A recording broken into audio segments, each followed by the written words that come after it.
I'm Allison.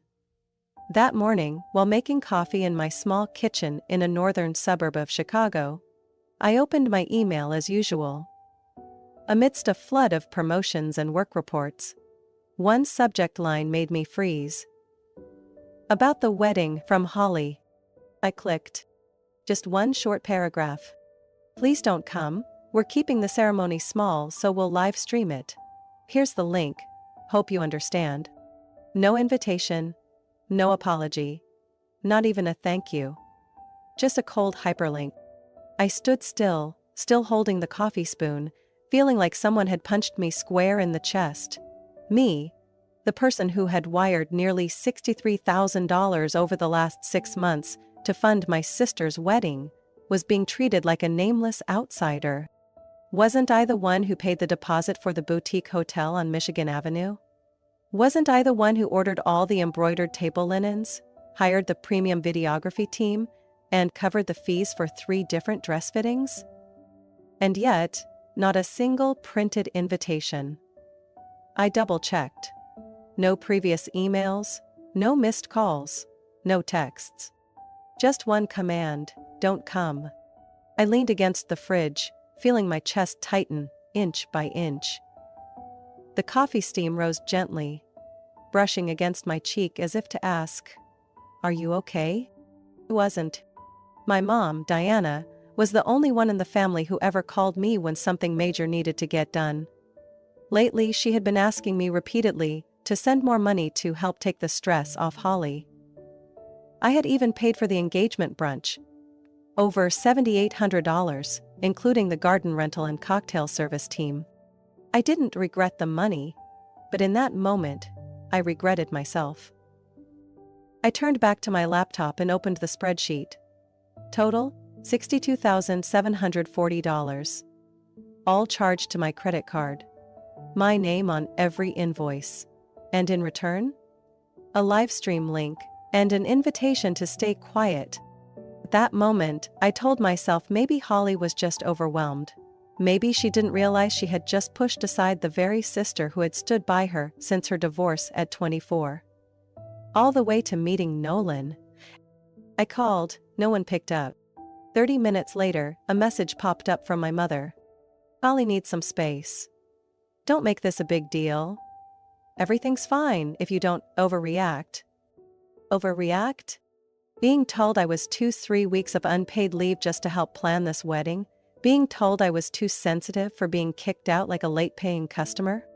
I didn't reply. I simply stood up, stepped out onto the balcony, and watched a sheet of dull clouds glide silently across the city skyline. Outside, Chicago buzzed as usual. But inside me, there was a stillness I hadn't known before. A stillness that wasn't peace, but the sound of something finally breaking. I used to believe that if I just kept giving, eventually I'd be recognized. But it turns out, when you give enough, people stop seeing it as kindness and start expecting it as obligation. And that morning, in a 7-line email, my sister made one thing clearer than ever. You're not necessary. I stood there for a long time before going back in and printing out every invoice, one by one.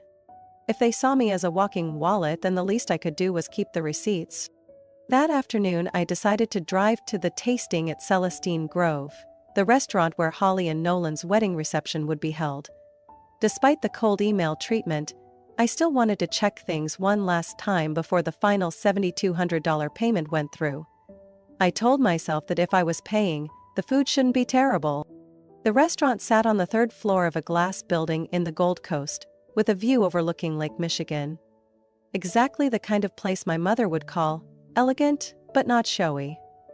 I arrived 20 minutes early, but as soon as I walked in, the manager, a young woman named Lexi, gave me a visibly uncomfortable look. "Are you Allison? I'm sorry, but Holly requested that this tasting be limited to people directly in the wedding party." I froze. "Can you double-check that, please?" I asked, keeping my voice calm. "I'm the one who paid for the entire reception package." Lexi glanced at her iPad. "I understand, but the list today only includes the bride, groom, bride's mother, maid of honor, and the event coordinator. Lydia. Lydia. The woman who always treated me like staff rather than the one footing the bill. Last time, when I gave input on the photo backdrop, she patted my shoulder and smiled. Don't worry, we've got it covered. You should focus on enjoying the moment, like a guest of honor maybe. Guest of honor? No name on the invitation, no part in the planning team, not a single decent photo. And yet, I'm a guest of honor? I turned and walked away without saying another word. As I passed the mirror in the lobby, I caught my reflection. Neat button-up, hair tied back, eyes still clinging to the hope that something might change. I looked at myself and saw someone. A few days later, I received an email from the wedding planner company, a final summary along with a link to the concept photo album from last weekend's shoot at a farm outside Naperville. I had paid nearly $3,500 for that shoot, including props and a stylist. I opened the album. 46 photos. I appeared in exactly one, standing next to the lemonade barrel, half my face cropped out, blurry like a background volunteer. The caption read, "So grateful to everyone who helped create this perfect afternoon." I read through every comment below. Stunning, Holly looks amazing. The bride's mom is so elegant. Love the bridal party, they nailed it. No one mentioned me. No one tagged me. I scrolled to the bottom. In the special thanks section, printed in pastel pink. Thank you to the bride's mother, Mrs. Diana, for your tireless support. Thank you to Lydia and the Sabon events team for crafting every detail. Thank you to Nolan, the incredible partner by Holly's side. I read it 3 times. My name wasn't there. That evening, I attended a pre-wedding gathering at the Harris residence, Nolan's parents' house.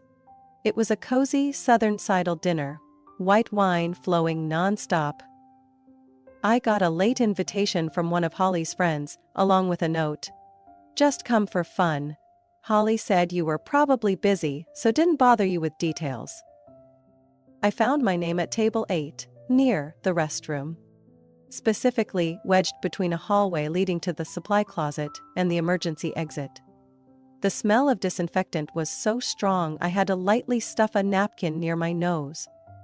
Next to me sat a distant relative of Nolan's I had never met, texting non-stop and referring to me as some cousin from the bride's side or whatever. I stifled a laugh, not because it was funny, but because if I didn't laugh I might cry. As the toast began, I looked across the room. Holly posed with Lydia under a glowing flower arch. My mother beamed beside Nolan. No one glanced in my direction. No one wondered why I was seated in the darkest corner of the room, next to a mop bucket and a mini vacuum. And that's when I realized they hadn't forgotten me. They had put me exactly where they thought I belonged. Behind the scenes. Not worthy of recognition, just barely enough to be used. I set my glass down, stood, and left the table. No one looked back, no one stopped me. I stepped out the front door into the crisp May air of Chicago. I wasn't angry, just hollow. A quiet kind of emptiness growing inside me like the dim banquet room I once thought I was part of. The next morning, I woke up feeling like I had just fallen out of the wrong dream. Everything in the apartment was still in place. The armchair by the window, the photo of my father hanging over the fireplace, the books neatly stacked on the shelf. But I wasn't intact anymore. The first thing I did was make an espresso. Strong, dark, no sugar. Then I reopened Holly's email and read those bland lines again. Like I needed to hurt myself into believing they were real. By then, I no longer felt hurt. I felt light. The kind of light that comes when someone finally drops the overloaded backpack they've been carrying for years. I texted Noreen, my best friend from college, the only person who ever knew me better than my own mother, and invited her for tea at the small shop near the public library. Noreen was the type who never asked, "What's wrong?" over text. She just sent a teacup emoji with 30 minutes. When I arrived, she was already seated in our usual corner, earth-toned beanie pulled low, steam rising from her Earl Grey. I sat down without needing to say a word. "You holding up?" she asked, eyes still on the tea stain circling her cup. "Listen," I shook my head. "I don't know, it feels like everything just collapsed, but somehow it's eerily quiet." Noreen studied me for a moment, then she said, almost in a whisper, "Allison, there's something I wasn't going to tell you, but now I think you should know." I stayed silent. "Last week, I ran into Lydia at a wedding planner networking event." I didn't react. Holly was there too. They were chatting with a group near the bar, and Holly, she laughed out loud and said, and I quote, "As long as my sister keeps paying on time, everything will keep looking perfect like this." It felt like all the air had been pulled from my lungs. Noreen gave me a sympathetic look. I wasn't far away. She wasn't joking. She said it like she was talking about a platinum credit card. I let out a laugh, not loud, not bitter, just the kind of laugh people make when they realize they've been a fool for a decade. I thought of all the vacations I canceled to attend planning meetings. The nights I stayed up until 2 a.m. reviewing spreadsheets to make sure my sister had everything she wanted. The things I never bought for myself so I could fund her purple rose fantasy wedding she couldn't live without. I had always believed that if I just kept being kind, kept giving, I'd be loved in return. But now it was clear. To Holly, I wasn't a sister. I was a reliable financial stream. Noreen placed a hand on my shoulder. "You deserve better, you know that, right?" I nodded, though part of me still wanted to argue. That part whispered, "But they're family." Maybe Holly didn't mean it. Mom will be heartbroken if this blows up. I had defended them for too long. I had built my entire adult life on excuses for their behavior. I tightened my grip on my bag strap and stood. "Thank you, Noreen, for not letting me lie to myself any longer." On the way home, I didn't play music. I didn't make a call. I didn't check my phone. I let myself hear the sound of the cars, the wind cutting past the window, and another sound, clearer than the rest. The quiet return of my self-respect. That evening, I opened the folder labeled Holly Wedding, Finance. I reorganized every file, invoices, contracts, payment slips. Every word, every figure was proof I had been there. And when I scrolled to the line marked Final Payment, July 8, I didn't hesitate. Right-click. Select Cancel Payment. A confirmation box appeared. I clicked Yes. I didn't need to scream to let people know I was hurting. I just had to stop.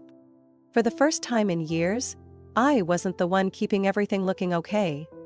And for the first time, I didn't feel guilty about that. 3 days after I canceled the final payment, a cream-colored envelope arrived in my mailbox. No return address, just embossed gold letters. Holly and Nolan's Wedding Program. July 15th, 1:30 p.m. I set it on the dining table and didn't open it right away. One question kept looping in my head. If I wasn't supposed to show up, why send me the program? It wasn't until that evening that I opened the envelope. A glossy booklet, thick cover, the kind of luxury design you'd see from a high-end resort catalog. The first page had a photo of Holly and Nolan under a lavender arch, arms wrapped around each other, staring into the camera with that diffused glow only designer wedding invitations can pull off. I turned to the second page. A heartfelt thank you to those who made this day possible. My mother, Diana, was listed first as the emotional anchor and source of unconditional love. The groom's family, the Harrises, were praised for their warm welcome and unwavering support. Lydia, the wedding planner, had her own dedicated paragraph. This day would not exist without her magic touch. I reached the final line of the acknowledgments. No mention of me, not a single line, not a hint or implication. I folded the page. My hands were dry but colder than usual. Not from surprise. From certainty finally confirmed. I stood up and made myself a cup of peppermint tea. On the shelf, the white porcelain mug that read, "Big Sister," a gift from Holly 6 years ago, still sat untouched. I placed it in a cardboard box and stored it on the highest shelf. That night, I got a message from a distant relative, cousin Eliza from my father's side. Someone I'd only seen at large family gatherings. Her text read, "Just saw your name on the wedding finance list. They took it down, but the old file is still floating. You really paid?" I replied, "Yes, most of it." She sent back a smirking emoji. "They used a photo of you from the March fundraiser, the one where you're hugging Holly, said you were the amazing sister making everything possible. But now?" Crickets. I didn't respond. The image from that gala flashed in my head. I'd worn a simple navy dress, stood beside Holly as she held the mic and told the story of her journey of love. I'd smiled, nodded, clapped at the right times. In hindsight, I was the perfect supporting character. On cue, on mark, and now. Edit it out of the script. The next morning, I visited the wedding website I'd paid to build, hollyandnolan.com, and checked the About Us section. Under Bride's family, there were only photos of my mother and 2 aunts. My name was gone. Under Contributors, only a few sponsors from Nolan's side were listed, plus small businesses offering percentage-based wedding gifts. I scrolled to the bottom. Special thanks, now listed, only Lydia, the wedding planner, and Sabine Events. I clicked Contact Us. A chat box opened. "We're currently offline, please leave a message." I closed the tab. The worst part wasn't being rejected, it was being erased, like I had never existed. The wedding day approached. No one from my family called to ask if I was coming. No messages, no confirmations. My mother didn't ask. Holly stayed silent. Nolan, the man who once cried when I helped restore his family's trust after his bankruptcy 3 years ago, couldn't even send a reminder. I took a walk around Lincoln Park, bought a lemonade from the small kiosk under the oak tree. The woman who ran it, Carol, a 60-something widow, handed me the cup and said, "I've always admired how you come here, never in a rush, never needing attention, and still carry yourself like someone who knows she's worth it." I thanked her and walked away. That's when it hit me. I had lived too long in relationships where giving was expected and recognition was a luxury. They didn't see me, not because I was invisible, but because they were used to me standing behind the lights. But not anymore. No more Sister Allison summoned only when a card needed swiping. No more anonymous benefactor in the background. I don't need them to acknowledge me. I just need to remind myself I was there, I gave, and I am enough, even when they pretend I never existed. That evening, after leaving Lincoln Park, I came home, hung up my coat, and sat down at the desk where I'd once spent countless nights planning every last detail of Holly's wedding. My laptop screen was still glowing faintly. I opened the folder labeled Holly Wedding Contracts. The file sat there, neat and orderly, just like the way I'd lived. Responsible, punctual, never in anyone's way. At the bottom of the budget spreadsheet, one line stood out like a period at the end of a sentence. Final payment, $38,900, due July 10th. It was a scheduled auto transfer that covered fresh flowers, staff for the main event, and the final installment for lighting and stage design. I looked at the clock. 11:14 p.m. 46 minutes before the system would process the payment. I clicked, Cancel Scheduled Transfer. A confirmation box appeared. Cancel payment? This action cannot be undone. I didn't hesitate. I clicked Confirm. The screen flickered, then went still. No fireworks, no drama. Just one number, no longer about to be deducted. I closed the laptop, stood up, poured myself a glass of water and drank slowly, as if reclaiming my body after waking from a long, uneasy dream. The next morning, I went to the same old bank branch where I'd opened my first account at 23, right after starting my accounting job at a private equity firm in River North. Carlos, the branch manager, recognized me instantly. He stepped out from behind the main counter and shook my hand with a warm smile. Several times a day. As Allison, long time no see, heading out on another work trip? I shook my head. No. I'm here to cancel all scheduled payments related to the event on July 15th. Under the name Holly Patterson. He paused briefly, then nodded. I'll take you to a private meeting room. We sat in a glass room adjacent to the VIP client area. I pulled out a folder I had printed the night before. Each contract with the florist, lighting company, backdrop supplier, event coordinator, and beverage vendor. I laid everything on the table, each page placed precisely like evidence in an investigation. Carlos flipped through the documents, brows furrowing slightly. Are you sure you want to cancel everything? Some of these vendors will apply penalties for late cancellation. I understand, I said calmly. I'll take full responsibility for what I signed. But I'm not going to keep funding something I've been excluded from. Carlos didn't press further. He nodded and began filling out the forms. I'll need your signature here and here. If you prefer, we can contact the vendors on your behalf. I paused, then shook my head. No need. Let the failed transactions speak for themselves. They'll catch on quickly. Carlos looked at me, this time longer, as if seeing someone entirely different from the woman he remembered. To be honest, he said softly, you don't look like someone going through a crisis. I smiled slightly and held his gaze. It doesn't feel like a crisis anymore, just reclaiming my voice. When I signed the last page, Carlos gathered the documents into a sturdy folder and stamped them with confirmation. We'll process these today. If there's any pushback, I'll notify you. I stood, thanked him, and walked out without looking back. Outside, the Chicago sun had begun to rise higher, streaming through the glass and highlighting the fine layer of dust on the waiting room table. I stepped onto the street without needing sunglasses. Life moved on as usual. Cars passing, people glued to their phones, the faint honk of a bus in the distance. But inside me, something had shifted permanently. They might think I ruined something special, that I sabotaged an important event.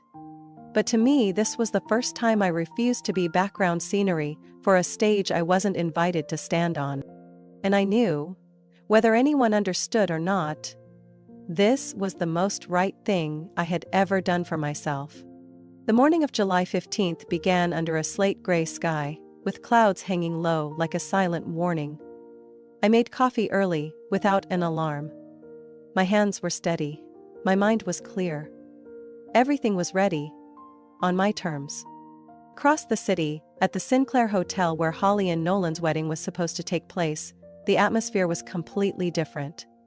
The decor team was scheduled to arrive at 6 a.m. to set up the floral arch, arrange silk chairs, and configure the lighting.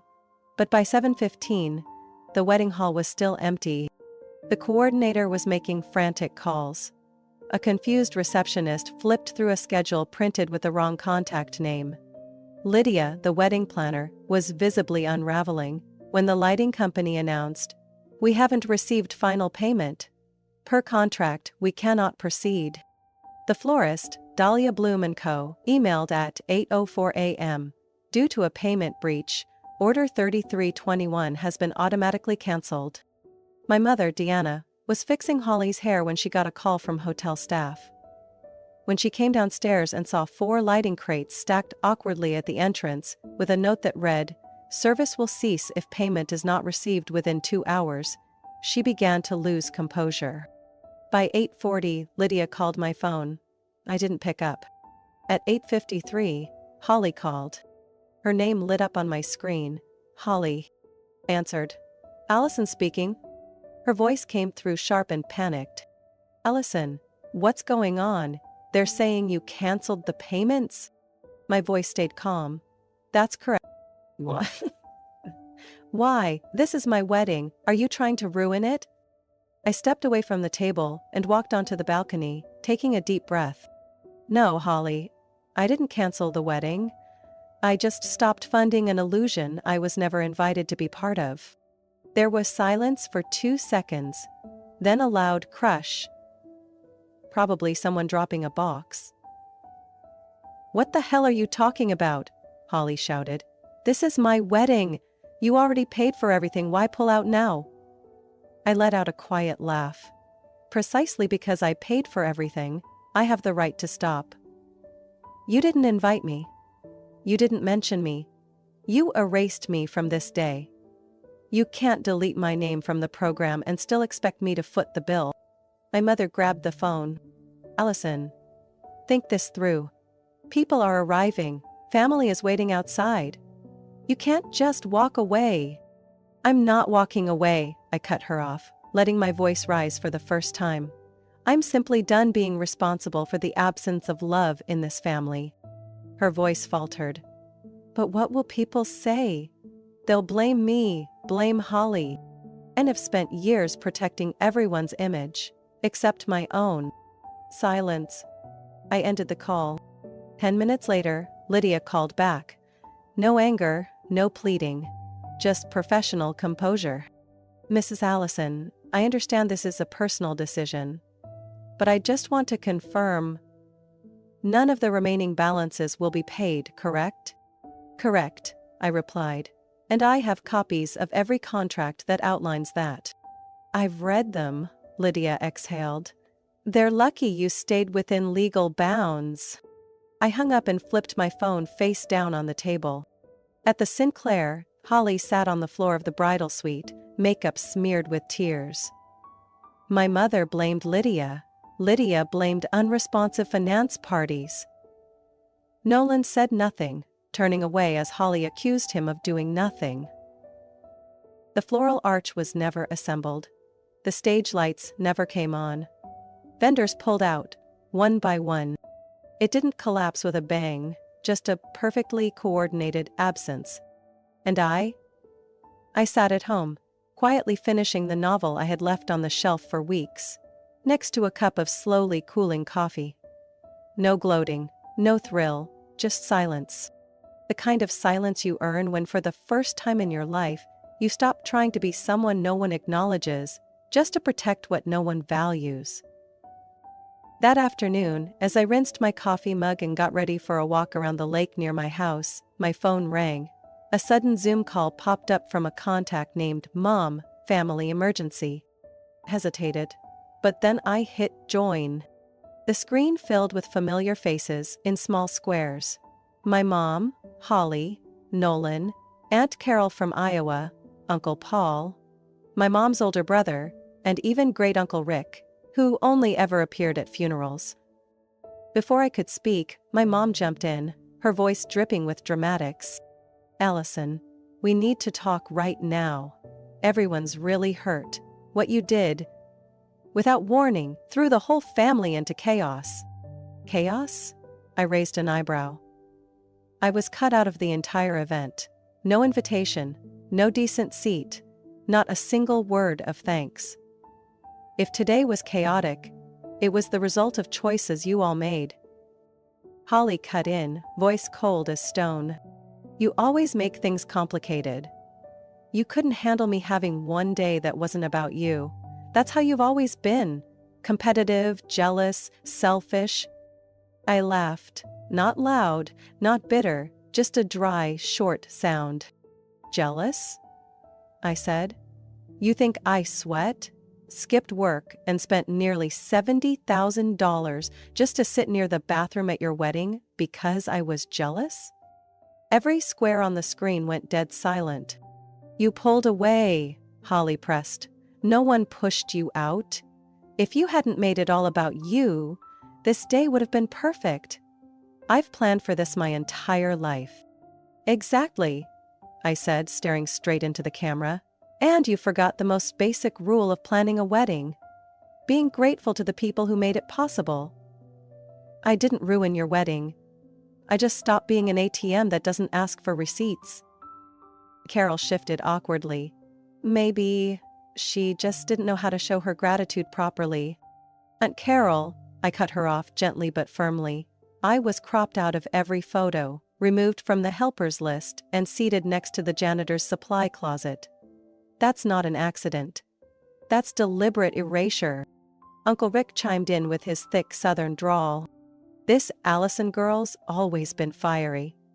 If you treat your own family like this, who's supposed to trust you? I looked him straight in the eye, unblinking. I'm not doing this to be trusted. I'm doing this to be respected. Nolan, who'd stayed silent this whole time, finally spoke up. We're blaming the wrong person. Holly could have handled this better, sure. But Allison, all this could have been resolved with a conversation. You didn't have to blow up the whole event. I stared at Nolan. If the only time I'm worth talking to is when my payments go through, then I'm sorry, this conversation is already too late. Holly slammed her hand on the table, her face flushed red. You'll regret this. The whole family will remember what you did today. I didn't flinch. I let a beat pass. Then I spoke, slow and clear. No one here asked if I was okay. No one asked why I disappeared from everything. But the moment my card stopped swiping, suddenly, you all remembered I exist. My mother, trying to salvage control, said one last time. You're the rational one, you have to know how much your actions damage this family's reputation. I smiled, for real this time, not mockingly, just free. I don't live to protect the reputation of a family that only remembers me when a bill is due. I hit leave meeting. The screen went black, leaving only my own reflection. Not trembling, not sorry. Just a woman who had finally learned that silence, when prolonged, becomes complicity. That Monday morning, just 3 days after Holly's chaotic wedding, I left Chicago. No announcements, no goodbyes. I left the apartment keys with the building manager and activated a mail forwarding service to a P.O. box in Denver I'd registered online. On the Southwest flight at 9:15 a.m., I sat next to a woman knitting a scarf for her first granddaughter. She asked if I was traveling for business or family. I smiled. I'm on a break. She didn't press. I appreciated the silence. I rented a small studio on the 3rd floor of a red brick building near Capitol Hill. A quiet neighborhood, but not so still that it felt isolating. The apartment barely fit a twin bed, a desk, and one chair facing a tiny balcony shaded by old maple trees. Each morning, I brewed coffee with a small press, toasted bread, and opened the windows wide to hear the unfamiliar comfort of a new city. Joggers' footsteps, bicycle tires whispering on asphalt, the distant voice of someone calling for a runaway dog. No one knew who I was, no one cared where I'd come from. I didn't need to explain why I was here, no one asked. And that was exactly what I needed. I worked remotely for a small investment fund, part of the accounting team, so no one minded when I stepped away from the office for a while. They just emailed, kindly. Take your time, Allison, as long as your weekly reports are in. I submitted on time. Every number correct. But I didn't go beyond that. I didn't check the group chats. I didn't respond to dinner invites. I let myself float in a space that was enough. Not too much, not too little. In the evenings, I walked through Cheeseman Park, sat on a bench under the hawthorn trees. I brought a thin book. Not to read, but to keep my hands busy. To stop myself from grabbing my phone, rereading old messages, or opening photos that made me question everything. I didn't need an apology. I didn't need Holly to call and admit she was wrong. I didn't need a long message from my mother saying things went too far. I just needed to not be used anymore.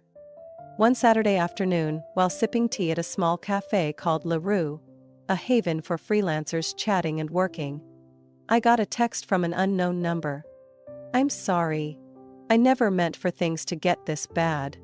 I was just under a lot of pressure. I know I hurt you. If you'd just talk to me once, I'll listen. I stared at the screen. No name. But I knew it was Holly. I didn't reply. I wasn't trying to hurt anyone. I was just done letting myself be hurt. I turned off my phone. A breeze slipped through the window, lifting the edge of the thin scarf draped over my lap. Outside, a young couple laughed with their dog, tossing a frisbee as it leapt mid-air to catch it. They clapped like it was the best thing they'd ever seen. I wasn't jealous, I wasn't sad. I just watched them like someone watching a stage, from the back row. And for the first time in years, I didn't try to step into the scene. After 19 days in Denver, I no longer jumped when my phone buzzed.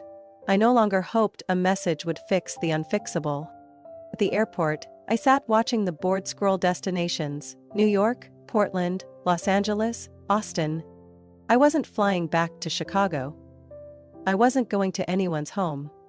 I was returning to a place I'd forgotten. Myself. Not an escape. Not revenge.